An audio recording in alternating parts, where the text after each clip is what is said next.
அகத்தின் அழகு முகத்தில் தெரியுமாங்க, அதே மாதிரி உடம்பின் உபாதைகள் நாக்கில் தெரியும். இதனால தான் உடம்பு சரியில்லைன்னு மருத்துவர்கிட்ட போகும்போது நாக்கை நீட்ட சொல்லி பார்ப்பாரு. ஆரோக்கியமான நாக்கு நல்ல பிங்க் நிறத்தில் மேற்பகுதி மொட்டு மொட்டா சொரசொரப்பு தன்மையோடு இருக்கும். இதுவே உடம்புல உபாதைகள் இருந்தது அப்படின்னா இது மாறுபடும். எப்படின்னு பார்ப்போமா?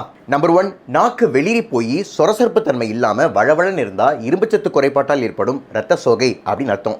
நம்பர் 2, நாக்கு நல்ல சிவப்பாக சொரசொரப்பு தன்மை இல்லாமல் வழவழன்னு இருந்ததுன்னா விட்டமின் B12 குறைபாட்டால் ஏற்படும் இரத்த சோகை. நம்பர் 3, நாக்கின் மேல் வெள்ளை படலம். இது 4 காரணத்தால் வரலாம்.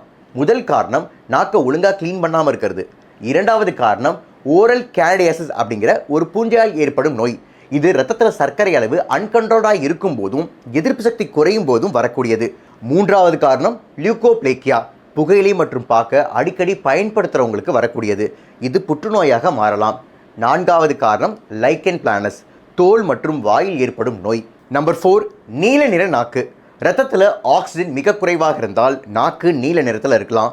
சில நுரையீரல் பிரச்சனை இருந்தாலோ இருதய நோய் இருந்தாலோ ரத்தத்தில் ஆக்சிஜன் குறைவாக இருக்கும். நம்பர் 5, மஞ்சள் நிற நாக்கு.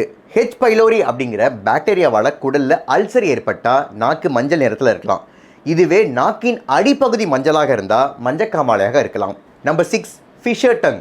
நாக்கில் பல பிளவுகள் இருக்கும். இது பிறந்ததுலேருந்தே இருந்ததுன்னா பிரச்சனை இல்லை. திடீர்னு வந்தால் வாய் உலர்ந்து போனதற்கான அறிகுறி. நம்பர் 7, நாக்கில் ஆறாத புண்ணோ வீக்கமோ இருந்தால் அது புற்றுநோயாக இருக்கலாம். ஸோ இந்த அறிகுறிகள் ஏதாவது இருந்தது அப்படின்னா உங்கள் மருத்துவரை பாருங்கள். மனிதனின் நாக்கு உண்மையும் பேசும் பொய்யும் பேசும். ஆனால் உடல் உபாதைகளை காட்டும்போது உண்மையை மட்டும்தான் பேசும்.